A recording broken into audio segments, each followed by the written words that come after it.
What's up, everybody? It's the Poorly Edited Podcast. We're coming at you live from Josh's studio attic. I'm Chandler Davis, one of your hosts. I'm Imres Farrow. And we're here with a very special guest, Daniel Roebuck. And frankly, I don't want to waste any time with semantics and the normal written intro, because you all know the shtick. But really, I'm just very excited to have you here, because you have some very exciting things to talk about that we finally, I think, a year later, since the last time you were on the show, we can finally talk about it. It's interesting to me, though, that today you've brought me to potentially the last thing someone might see in a snuff film. That's exactly what we were going for. I mean, do you guys normally, I mean, if I disappear, this was my, bring the blue light up into this room. And Michael Patrick Owen made it out. Yeah. he made it out alive. Michael Patrick Owen isn't really the victim that I could be. I mean, what do you think we could get for you That's a quote. If we had to ransom your body? My brain, not so much. My body. Daniel. Yes, sir. Your adventures in Hollywood have whisked you away to the attic of my death. to an amazing. Can I ask you a question? Sure. Why is Lizzie? She's off camera. Nobody can see her. But why is she holding a mallet and a big knife? I don't understand. We don't talk about that. Well, we like to keep the stakes high for all the guests that we have on. Yes. She's holding that knife because last time you were on the show, you wouldn't answer the question, which hot dog place do you like better, Pete's, Potts, or Yakko's? So now you're going to die if you don't answer the question. So now we have some bargaining power. I'm going to die. But you want to talk about something crazy. I want to talk about something crazy, yeah. Something very crazy. I mean, your adventures in Hollywood, you've played a wide variety of different colorful characters. You've done so many things, but no character is colorful. You've never been taken to a galaxy far, far away like you are now in this new project. I guess we can talk. It's you. For 1 year, I've had this secret that I haven't been able to tell anybody. But of course, you probably figured it out. I don't want to name drop, but Star Wars. But you see, I'm entering into the Star Wars galaxy as one of the main characters in this great new video game called Star Wars Jedi Fallen Order, and I play Greez Dritus, one of the main characters in the story. That's fantastic. That's all I got. And thank you for watching. That's all you're allowed to say. You're allowed to say your character. No, we'll try to stretch it out a bit more. Greez.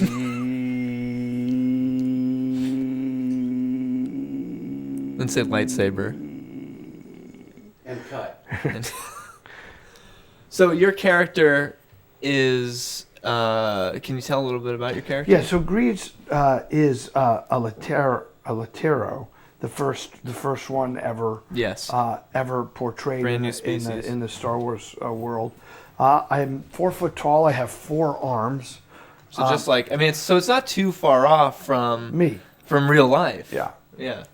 But can you show a picture of what Greez looks like? Mm-hmm. So if you could show a picture now of me and Greez, you'll see how similar we are. A friend of mine actually said, he goes, I see they use your hairline. I'll kill him. But seriously, I was so, another actor might be like, well, it's not really me, but it is me. Because, they don't just voice, they don't just do our voice. It's, the whole performance is captured completely like you would shoot a movie. So the other actors, Cameron Monaghan, Deborah Wilson, myself, some of these other talented people, are all we work together like we're doing a movie. So you said about performance capture, which is what would be describing kind of this new style of... I mean, it's still filmmaking. It's still, because what you pretty much made for this game is all the cutscenes and cinematics that make a mini movie, really, in reality for this game and the story of it.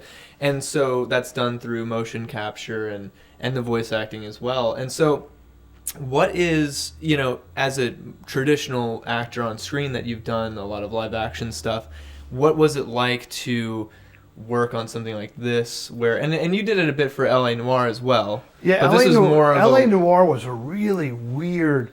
I would like to go back. Yeah. So I've been in 3 games: LA Noire, Dead Rising 3, and this one, and watching specifically the change from Dead Rising 3 to this one is extraordinary. But what we did in LA Noire is we captured our body movements, and then because the game. The thing that was the magic about that game was you would have to figure out if we were lying or telling the truth, right? So that they isolated your head and shot only your head, and even if you were running, you were standing still. Wait, watch out! Get out of my way! Oh, that's interesting. So they'd isolate your head, and then you were instructed to answer questions. Did you kill that girl? I didn't kill that girl. Now say it like you're lying. I didn't kill that girl. And so we as actors had to create these inflections. I was in it so minimally. Other actors would have had a lot more work to do. So in that, our bodies were moving, and then our head was stationary, and then they put your head onto the body. So did you do full motion capture, full body for LA Noire? Yes, that's what I'm saying. We did. Yeah. And so for this one, so in LA Noire they did body, and you were wearing the dots on your head, but then they put your head on separately. In Dead Rising 3, it was the bodies and the dots and the cameras, and in that I play a character bigger than me, and then in this I play a character smaller than me. Right. So it was disconcerting because when we would shoot it, you could kind of see if you looked off, you could see in the monitor. The first thing you do when you go to work in the morning is they put you in the suit, and then they put the dots on your face, and then they scale you into the game. So you go into a room and you do these weird calisthenics. And then when I walk onto the floor, I've been scaled to the proper size. So whenever I'm walking around in what's called the volume on the stage, if you looked on a monitor, you'd see I was 4 foot tall in comparison to the other actors who were regular height. So that's all being processed in real time for everyone to monitor and see. Correct, and not the subtleties of it. Yeah, not all the detail. Yeah, the size of it. I mean, we've got this thing rolling here, in the background. These Jawas now, they could do Jawas, and never have to look for people of a certain height. And that's what they had to do, for all the Ewoks and the Jawas. They were all and, short people. Yeah. Little persons. Yes. And so with this process, were there any like new things you had to learn? I would imagine that the level of like kind of how you have to act out things might change a little bit with something like this. Maybe did you have to be more emotive in the face, like for certain things, or normal? Here's the thing. So Cameron Monaghan, who's an excellent actor, is playing a human, and Deborah Wilson, an excellent actor, is playing humans as we understand them. They're in the Star Wars world. They're not from Earth, but they're human like us. And I'm a cartoon, so I'm always going to be a cartoon, and they're always going to be human. Right. So there's just a way that cartoons act, and you have to serve the reality of that. So when you see Greez interacting, although there's some very emotional scenes that we do, there's other scenes where I'm like, oh, right. Well, here's the thing, and I'm reacting like a cartoon, and it would sometimes throw, I'm saying this respectfully because it's just odd. If your actor's working on one level, doing something one way, and I'm doing something another way, it could throw them. But so I had to remind them constantly that I was a cartoon. Right. So Greez is never going to look like a human. The hardest thing, probably, if I could just say one last thing about it, is so I'm 6 foot tall and they're 6 foot tall. Deborah's a little shorter, but she's tall for a woman. But when we were acting, I had to look over their heads. I'd say, "Wait a minute, are you telling me that?" And they had to look at my belly, so they had 2 eyes on my gut that they would look at. And then when you watch the thing, it looks like we're all looking at each other's eyes. So we're going to do a little live performance here. So we're both actors. Okay. All right. Well. And this actress is going to say, I love you both. I'm supposed to tell both of you that. Yeah, you're gonna say I love you both. I love you both. So now that's good. See how everybody did exactly what they're supposed to do. If someone said that to you, you'd look at each other. Now imagine what happens if someone is having a conversation and you have to do that, but one has to look at the other, and the other has to look at the other. Oh, I see what you're saying. So we had to figure all those things that actors, we work peripherally, just like human beings we do, and you can see someone move and you turn. All those things that are natural. A real actor is someone who can really recreate that naturalness of those moments. So in a thing like this, to make it real, we'd have to pre-negotiate what's going to happen. So we would rehearse it once where we look at each other, and then we go back and we shoot it where we didn't. But we always knew that, we were going to have that thing. That's so weird. It seems like there's so many intricacies to such a simple scene. How long would it take to film a very small scene?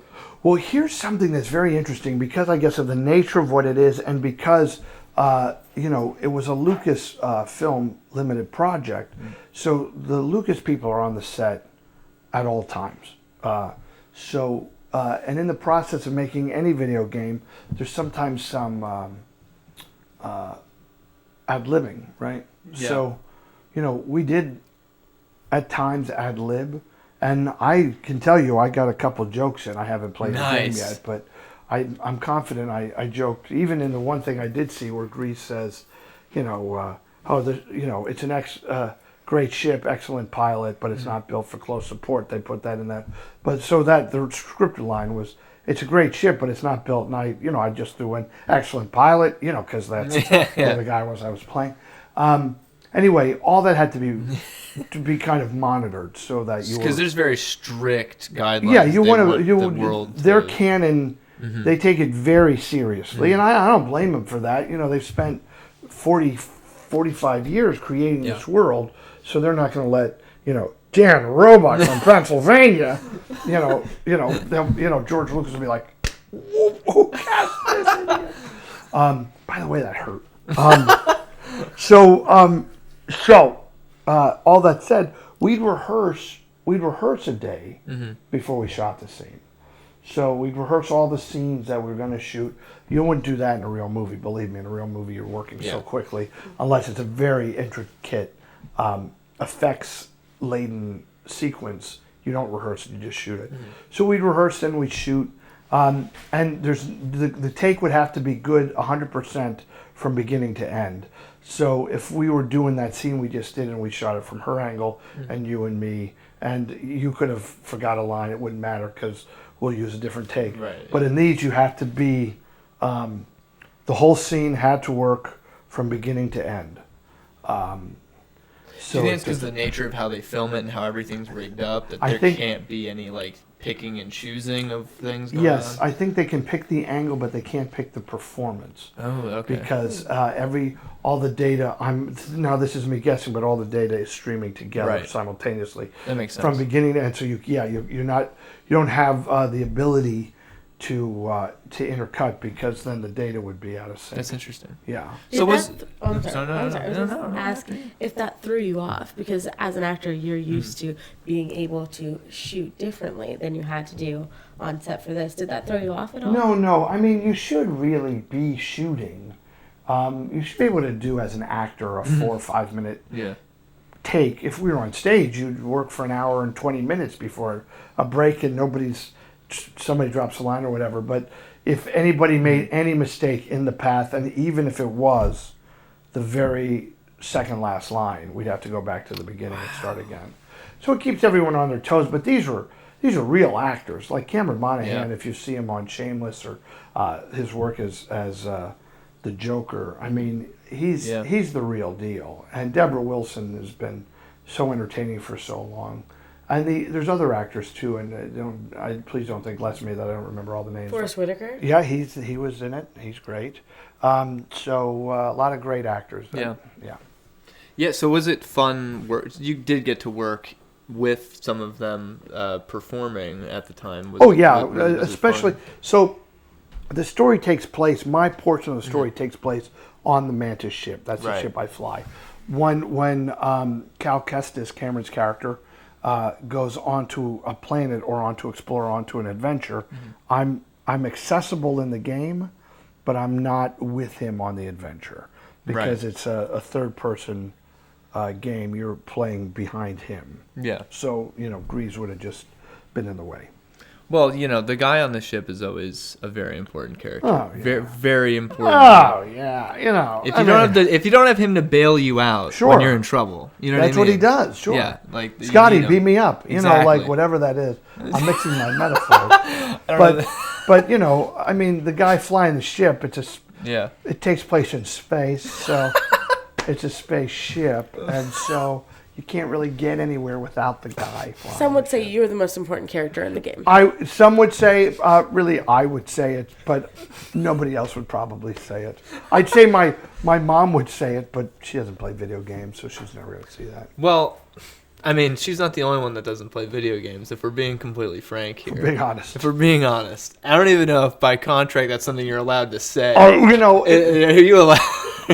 I do remember when I played Jay Leno in that movie, The Late Shift, when they asked us at the upfronts, the big network thing. Yeah.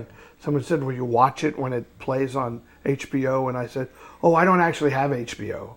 And I heard the publicist, like behind 3 curtains, she goes, oh my God! She couldn't believe I actually said it out loud. What I should have said is, if they gave me HBO. Right. But I'm kind of that's thinking slightly better. Yeah. It's always marginally better. Yeah. I don't think that's any better. Well, I should have negotiated a free HBO for life. I don't play video games, and I never have. And you never will. I don't think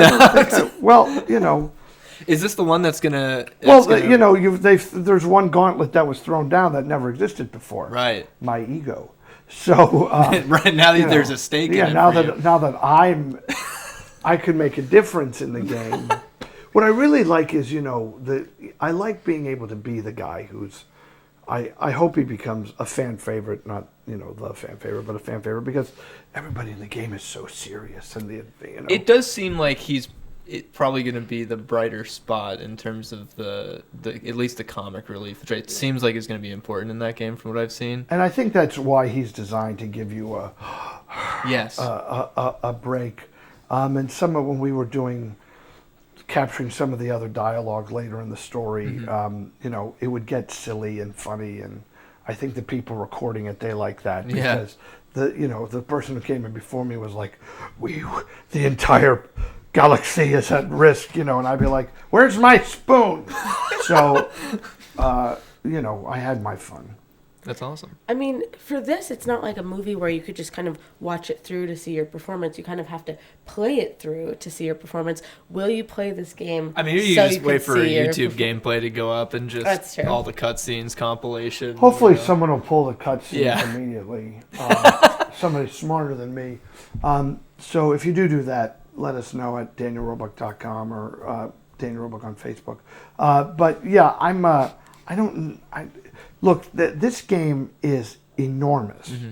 Like, if I had to play the game to get every cutscene, I'd probably have to, postpone getting Grace for I'd have to postpone the Hail Mary for 3 or 4 more years. Yeah. Because I don't know how to play a video game.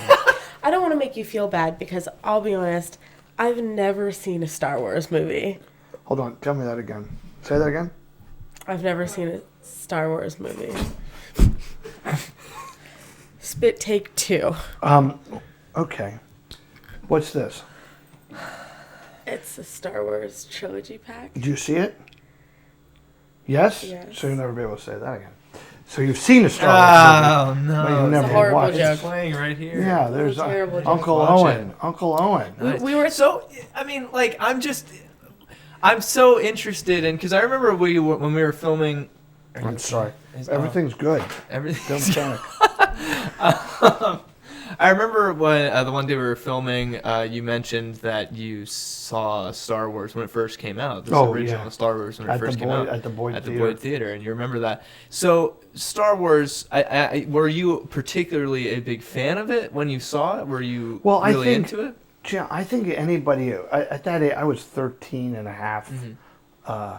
That was like, it was it was like beamed right into my. Yes. And I wasn't a kid who was not unaware of the the purposeful similarities of the Flash Gordon serials and the wipes, and I had been watching all that stuff, reading Famous Monsters. I knew all that stuff, so like it was directed right to me. Mm-hmm. I was an immediate fan, and we all saw it many, many times, and we were always excited to see the next movie when it came out.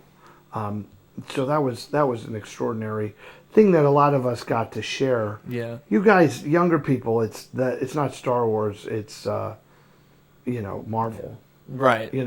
That's a pretty big. Those are some big milestones that were hit. Yeah, that while we were younger. And I think you're going to say, there'll be a time when you say, "Oh God, yes, oh, I was only 11 when Iron Man came out." It's hard for us to believe. Like Iron Man's already 12, 15 years ago, right? And what they've done with that universe is extraordinary. I agree. I definitely think it's a big milestone that we're going to look back on. I think already, I mean, when Endgame came out, we were talking about, like, I remember when, so, like, that's already, seeing that progress has been crazy. Yeah. I was, unfortunately, when I was a kid, like, Phantom Menace and Attack of the Clones were coming out. Yeah, I'm sure they're sorry about that. I didn't get the amazing, heyday flash of lightning that you got in getting to see A New Hope, the original Star Wars in theaters. And it was hard for us because unless your parents had the wherewithal to go, now sit down, right? Now watch these. Thankfully, my family did. Oh, they did do that. Yes, thankfully. But. I don't know, like, here's the real problem, whatever version of this is. This is the original, unaltered 1970s. That's what you want. Yes. If you can find that. Did they put that, is that on Blu-ray, the unaltered? I don't think you can find it. Yeah, isn't that terrible? But, it just was different before they went in and tweaked it a little. So does that bother you? It's not my movie. Right, well, not bother you like you have ownership over it, but I mean, like, I find it fascinating as a concept even. For a director to go, well, the tech, because as you, I'm sure, know, like George Lucas, the pioneering he did with THX and with Lucasfilm and everything, and the tech that he made specifically for Star Wars and Skywalker sound and everything, for technology to progress and then for him to look back and go, oh, I can do this like I wanted to at the first pass, like, is a really interesting thing for a director to do. We all have, I'm a director, right? Mm-hmm. So we all have a different take on that. I mean, I respect George Lucas. It's his, not only was it his vision, it was his ownership. For sure. Right? So it wasn't like the studio went in and started colorizing the movie. But they didn't just, bolster the special effects. They altered some of the story elements and, there's a thing like, let's just say the Muppet movie. Mm-hmm. It's an amazing thing in that first Muppet movie. You guys are too young to remember it. When he was riding the bike, Kermit was riding the bike. Everybody's like, and they were smart. They thought, what can we do to really throw people off? Yeah. But if we watched that Muppet movie and they went in and they reframed the whole movie and put legs on them, and had them all walking around, you'd think the way it was fine. How I accepted it. Mm-hmm. It was how it was what the art was to me, spoke to me in their methodology. So that's where I'm a little, of course I don't want Mr. Lucas to ever think that I'm not fully behind everything he does, because I am. And I look forward to the sequel and the movie version and the TV version of Jedi Fallen Order. And starring in them, by the way. But I mean, it's his movie, so that I like, artist to artist. Right. It's I think more power to you. Hey man, it's yours. You do with what you want. Another director where the same things may have happened to another director, they would have not wanted to happen. Right. They would have said that's the version of this movie that is this movie. Yeah. And I mean, at some point they're going to remake it. That's crazy to say, but I mean, they kind of did. The Force Awakens was I don't know if you saw that one. I know I saw it. It was kind of a New Hope. Almost like the plot structure of everything. Yeah, that's true. But no, I mean, I think that's a pretty nuanced and fair take on that. Actually, it's pretty level-headed. Because I mean, coming from that as someone who saw it when it first came out, and then also as a director and understanding what that must be like, to think it's not done. Almost. Yeah, I liked it the way it was, and I wish that. I think most people did. If they could just make that available, that would be great. But I don't know if as time goes on, it's the other thing you can't remember. Was that the redo? Yeah, or that's the the original? thing. I mean, that's even a movie I love very much is Apocalypse Now, and they did the redux of Apocalypse Now, and now I can't remember. I can't remember if the subtlety of that scene was in the original thing or not. Yeah. That's interesting. Weird. That's really weird. Everyone has a different opinion on this, but I'm curious for someone that's, so into Star Wars, for the 5 of us out here in the universe that haven't seen it, which one would you start with? Do you suggest starting with? Oh, yeah, I don't. Well, that's it. I mean, it seems like the obvious place to start would be the Phantom Menace, but I don't know that that's the strongest story. Yeah. So I might say go with New Hope, go in that order, and then go back just like people did and say, let's experience this as like a, the next 3 are the prequel. Francis Ford Coppola did a thing once called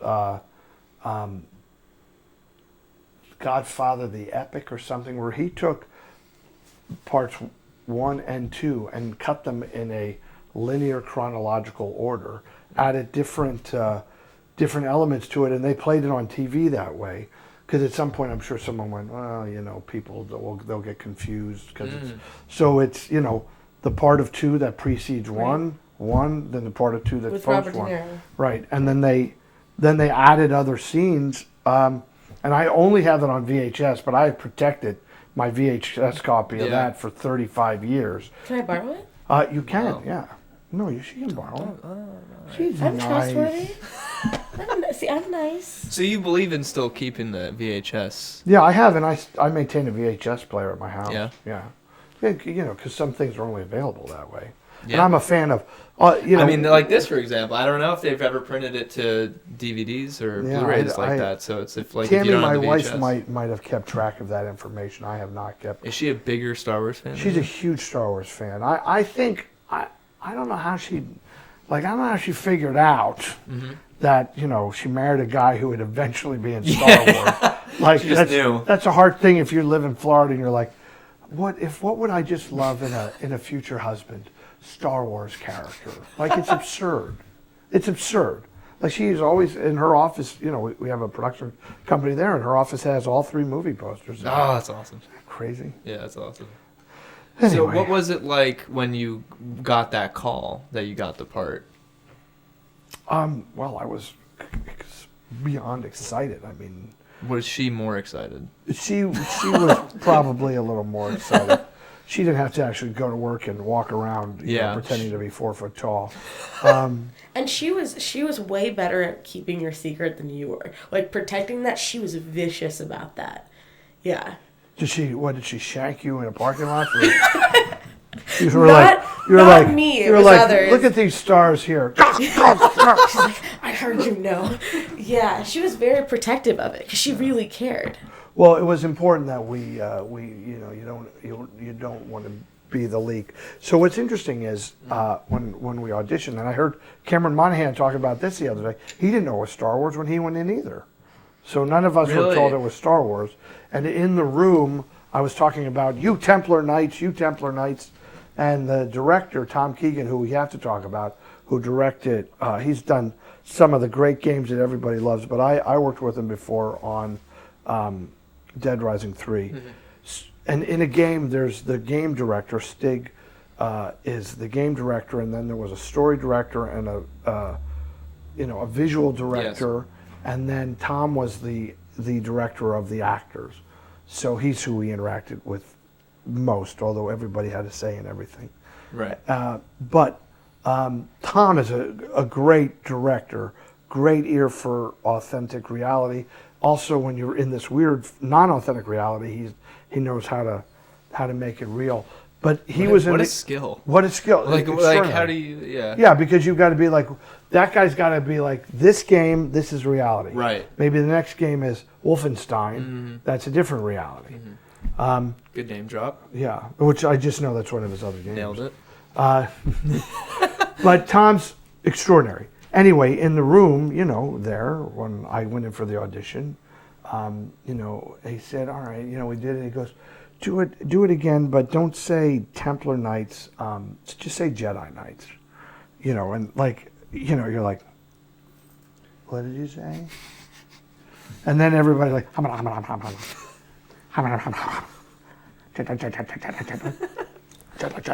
maybe they shouldn't tell you till you leave. But it does, what is the difference then? Like I'm saying Templar Knights, and then I'm thinking I'm doing a story set 600 years ago. But you say Jedi Knight, and then you're doing a story set 6,000 years from now. Or 6,000 years ago, a long time ago, galaxy far, far away. 6,000 years ago. Oh. Anyway, I'm going into my own black hole of logic. But when he said, the truth is, then I was like, I must be in this. So you begged them for the job. Pathetically. Please put me in it. My wife won't love me if I'm not in Star Wars. Please, bro. Can you imagine begging someone in an audition? My wife will kill me. I mean, she'll kill me if I don't come home with a part today. But they don't, by the way, they don't give you the part today. Like, my daughter knows the day we auditioned it. Oddly, it's the day my daughter Gracie met her boyfriend Tucker that night. She had come to the audition with me because sometimes, if there's a lot of dialogue, I'll say, come with me and, just run the dialogue. And then she met her boyfriend that night. So she knows exactly the day, like you young people do know that day. And so I auditioned in August, but they didn't give me the part till, I think, November or December. So that was a lot of, did you hear from those people, Star Wars? We're going to put you on this other show. Okay, I'll be on 911, but what did they say about Star Wars? Nothing? All right. I'll go do stupid 911. Fine. You're not getting hired back on 911. I don't think I can. I don't know what. No, they know 911 isn't stupid, obviously. I love being on 911. No, I said 911's great, but it's 911 and then there's Star Wars. And even the people who make 911 would be like, well, it's Star Wars. That's like, you can shut down anybody now. If someone's like, hey man, I don't like the way you cut in front of me over there on the freeway, and I'd be like, yes, you don't like it? I have a little news for you. Are you in Star Wars? No? Are you? Yes, I am. Oh, sir, I'm sorry that I brought this up. I apologize. What can I give you for your time? And I'm sorry that I've insulted you. That's how it's going to be. This is very good for your career, not your ego. This is terrible for your ego. This podcast is sponsored by Relevant, a location-based mobile network personalized by your interests. Customize your newsfeed to consolidate all the information you care about all in one place to quickly and easily find what's relevant to you. Find out what's going on in your local area and reach your community from the palm of your hand. Relevant is available on iOS and coming soon to Android. Be the first to know with Relevant. So, Daniel. Yes, sir.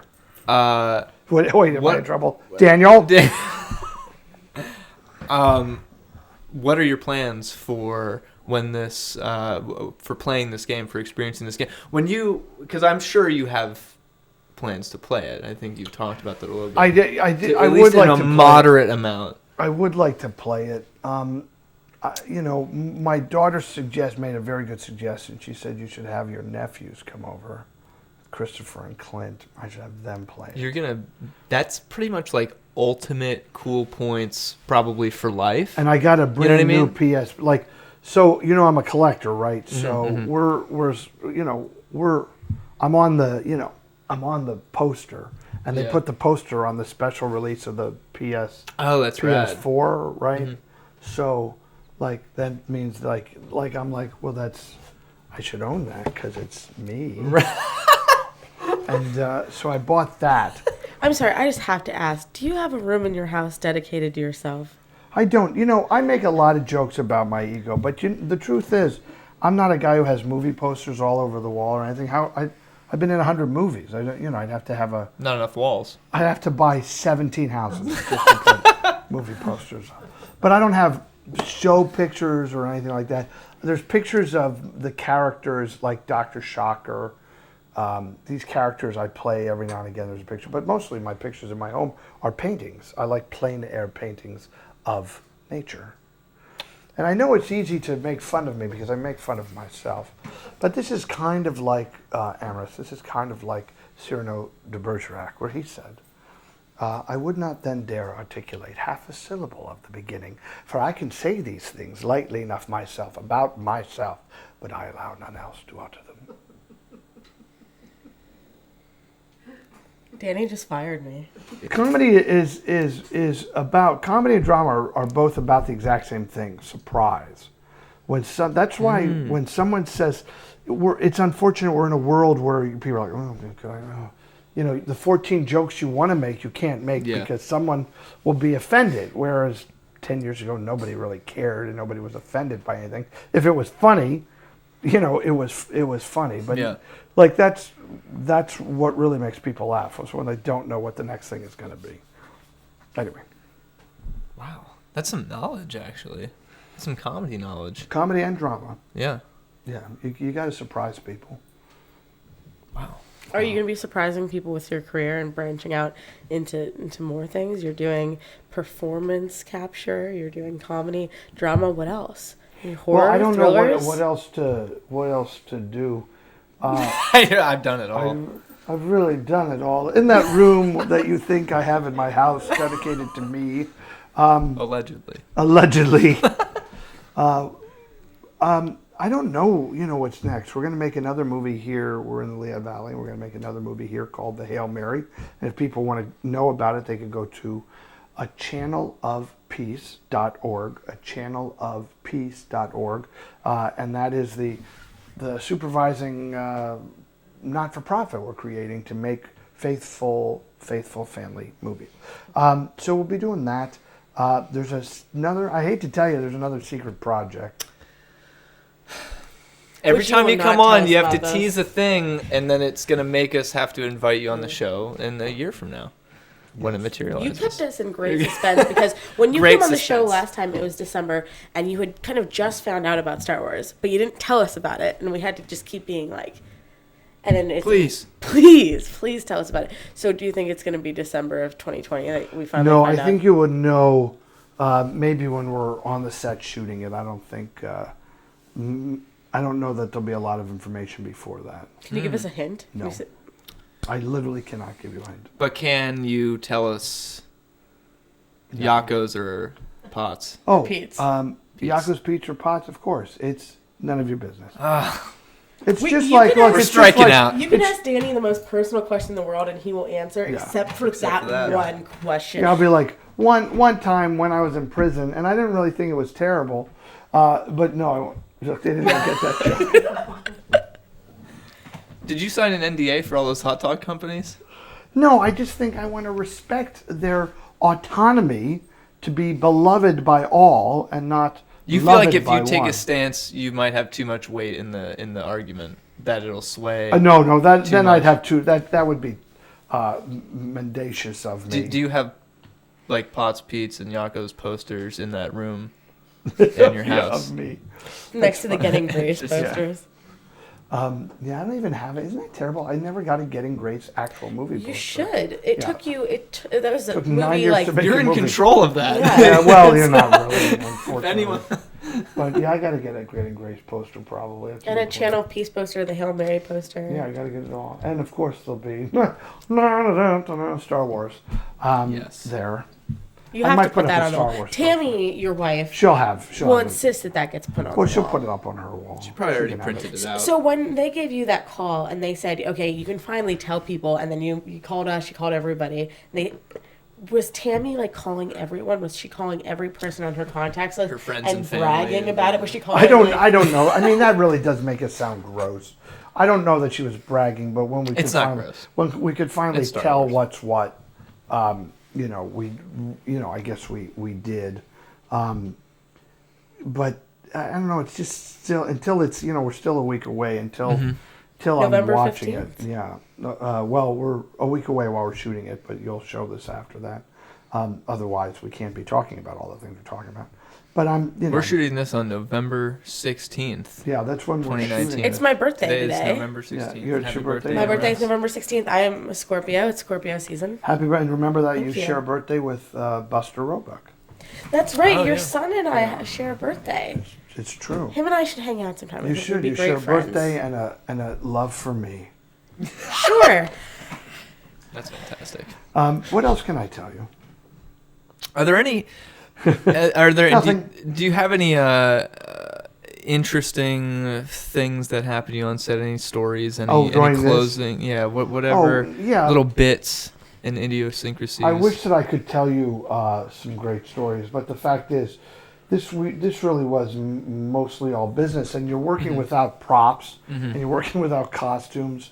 It's a very And methodical kind of. yeah, and when you have those things, they kind of like it's always like, and then the gun didn't go off. Well, what's funny is you'll see me flying this amazing Mantis spaceship in the game. It looks 3-dimensional real. Well, of course, it was made of PVC and cardboard. And, I would have to press buttons. And then we'd maybe do another pass where this arm pressed the buttons so that they could have the arms doing separate things. I did have to wear, these bumps so that my arms couldn't go down to where the other arms would be. So there always was a hole for the other arms. Interesting. Yeah, it's so crazy. A few months ago, I was in Disney World, and you texted me, and you were in Disneyland, Yes. and you visited the Millennium Falcon, right? Falcon. Millennium Falcon. It's called the I've You never Millennium. seen visited the I've Firefly never seen Star spaceship. Wars. I messed that up. You visited the Enterprise. When you were on the LEM landing Apollo 11 spacecraft. But did you tell anyone there? Were you like, yes, it's me, everyone. It's me, everyone. It's Greez Dritus. Well, I'm here. My children, I did have, we were at, this isn't not unnatural. If we were at Disneyland, I often have shirts that are Disney shirts. But I had on my Jedi Fallen Order shirt. And a few people said, oh my God, that's great. Oh, that's cool. And maybe one of them we said, I'm in it. But now it's easier to be able to explain that because now you could say, well, when you see the trailer, I'm the green guy. Yeah. But back then there was no trailer out yet. Right. So, I'm not that braggy. No, in real life I make jokes, but in real For sure. life, This I'm is Yeah, not. in real absolutely life. something that you should be able to brag about. I know, but I don't. Other than to hopefully get out of a speeding ticket. Yes. Not that Yes. you speed. You've never speeded. No, I've never in your speeded, life. but how great would it be, sir? Do you know how fast you're going? Your Honor, I got to be honest with you. I usually fly a spaceship, and You may know me. we have, we're working with different precepts of time and space that I could explain to you, but you're not going to understand. Anyway, so I sometimes forget, miles They an lock you hour. up in the loony bin. You're like, oh, you normally drive a spaceship. Guy- The guy says he's driving a spaceship. I have the mother of my children. I think I told you. She's I'm married to a different lady now, and she's got a boyfriend, and he's an airline pilot. And I waited for weeks to say to her, "Hey, you're that guy you're dating. What's he do?" And of course she goes, "He's a pilot." I go, "Oh, he's a pilot. What does he fly?" She goes, "He flies an airplane." And I said, "Oh, I fly a spaceship." In Star Wars. So no matter how you think this guy's cool, Greez is cooler. Greez is cool. Greez is cooler. Can you tell us about Greez? Who is he? He looks like a cool guy. Well, he's had a great life experience. He's a family man. He's a very he's trying to be an honest and honorable man, but he does have a past that he's kind of hiding from too. Really? So there's a lot of depth. Yeah, to it's not. I'll tell you guys, it's really it's not. Because you don't have you have a 40-hour game or however many hours it's going to be to let the information evolve. It's not a 1.5 hour movie. So yeah, you'll find out all of us have something. There's a reason we're all together. And not just the three of us. There's other characters come and go from the story. But Greez is definitely not one-dimensional. Absolutely not one-dimensional. And I hope that's why an actor like me was chosen to play it, because that's the experience I have, is to make characters. You play Jay Leno, people see him as one thing, but you got to play everything about him. That's interesting. Yeah. And do you think that the medium, this kind of medium, like you said about, it's not just an 1.5-hour movie, it could be a 40-hour experience. Do you think that lends itself to a lot of big possibilities with storytelling that you don't really have the ability to explore? Well, I think it gives you the opportunity to tell a story longer. But it's still the same, the same kinds of it's still the same process for the writers, but there's more writers writing different aspects of the story as opposed to a movie. Generally there's one writer. Or a TV show, there's 6, but here maybe there was that many or more always writing the stories. And the thing is, you guys, you play video games. I know you don't, but to figure out that if you're here, where's that story going, and how does it get back to the other story? And tell me, what is the term? We said it the other day. Metroidvania, style of game, which I suppose would fit, from what I understand of this game, I think would actually fit the bill for how it this definitely game plays. is that, yeah. So you can choose to go somewhere, but once you go there, you don't have to go all the way to the end of the story. You can go back to the place where you choose where to go, which is in the Mantis spaceship. Yeah, that's really interesting. I was very surprised. I thought this game was going to be maybe a little more linear than that, and so the approach that they seem to have took for this is actually really interesting. Yeah. I think people will probably be pleasantly surprised at how complex it ends up being. I don't think from my experience and knowing the people who made this and the talent behind it, I will tell you that no one's going to not like this game. And if they do, it's only going to be because there are people who just say negative things because everyone else is saying positive things. I don't know what that is about our human condition, but some people just don't, they just can't hang on to, you'll find people who will tell you that Napoleon Dynamite's a terrible movie, and you think, oh, what are you talking about? It's, obviously it's not. This is obviously going to be a great experience for people. But if somebody slams it, pay no attention to that. Just play the game, buy the game, play the game, enjoy the game, and then tell them, I need to see what happens next to these characters. In the TV show. And the movie. And maybe a one-man play. And the radio drama. Give them hell, Greez. Yeah, I remember when I was president of the galaxy. That's fantastic. That's all I got. That's going in. That's making it in. Daniel, thank you so much for sitting down with us, for talking about Star Wars, and for indulging in the fandom, as I think it'll be fun for a lot of people to see us all nerd out about. And I look forward to interacting with you and talking with you and having you fly me around and chauffeur me in the game. Perfect. And come on. Yeah. Come aboard. Come aboard, Greez's ship. Come and fly with me. All right. Well, Jedi Fallen Order. Out now. Out now. Get it. Out now. Get it. Buy it. Play it. Tag Daniel Roebuck on Facebook. You're rich. Tag. What are they going to tag? You're it. I got to figure out how that works. But if you like it and love it, yes, let us know. How about that? Channelofpeace.org. A channelofpeace.org. A channelofpeace.org. If you want any information about upcoming projects we have, Faithful Family Entertainment, please go there. Getting Grace on Facebook and Instagram if you'd like to be a part of the production or help us out. Thank you.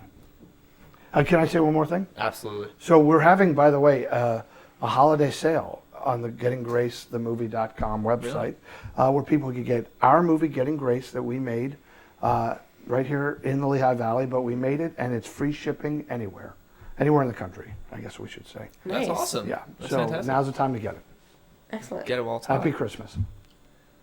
Fantastic. I got it for my grandmother as a gift last Christmas. You know, and she said you should get some for every one of her friends. Yes, she did. I spoke to her today about it, and she said that she watched it twice this month, and she loved it, and she wanted me to say hello to you. And thank you for making such a great faith-filled movie. That she actually said that. Isn't that nice? That wasn't scripted. Give her my love.